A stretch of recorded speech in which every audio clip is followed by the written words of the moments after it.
మహాశివరాత్రి పర్వదినం రాబోతుంది. జన్మకో శివరాత్రి అని పెద్దలు అంటారు.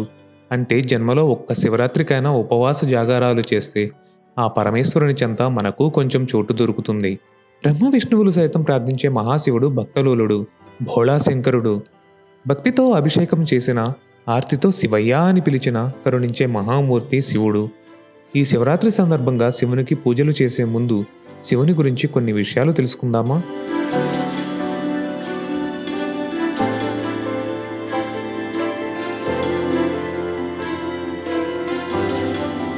శివ అంటే మంగళం, శుభం, వైభవం.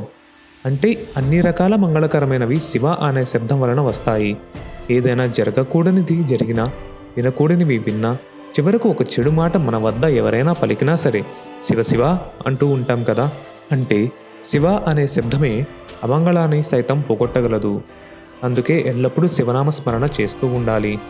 నోటి ద్వారా కాకపోయినా మనసులోనైనా సరే శివనామాన్ని తలుచుకుంటూ ఉంటే మన మది కూడా గంగానదిలాగా పవిత్రంగా మారుతుంది. శివనామం ముక్కోటి మహామంత్రాల కంటే కూడా గొప్ప మంత్రం. సర్వకాల సర్వావస్థలో శివమంత్రం జపం చేస్తూనే ఉండాలి. అదే శివ శివ అంటే శివయ్యను పార్వతమ్మను కలిపి స్మరణ చేసుకున్నట్లే.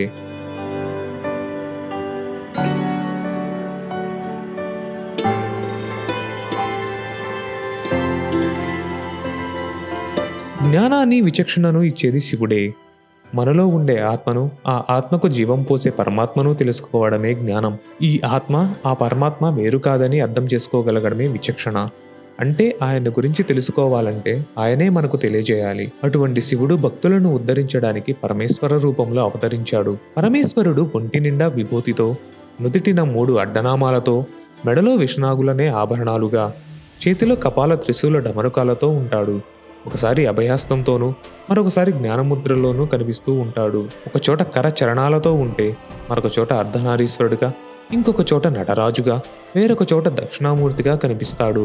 శివుడు నామాతీతుడు, రూపాతీతుడు, గుణాతీతుడు. అంటే శివుడు ఒక్క నామానికో, రూపానికో, గుణానికో పరిమితమైన వాడు కాడు.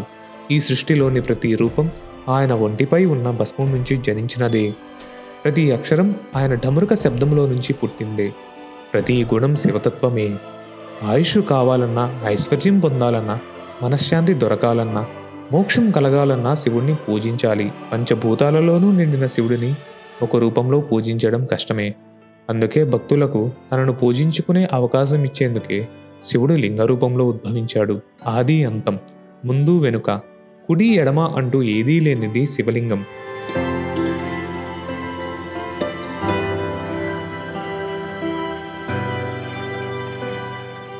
ప్రతి మాసంలోనూ శివరాత్రి వస్తుంది.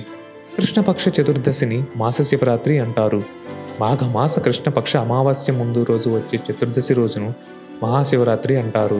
ఈ రోజునే లింగోద్భవం జరిగింది. శంకరుడు పరిపూర్ణ అనుగ్రహం ప్రసాదించే రోజు మహాశివరాత్రి.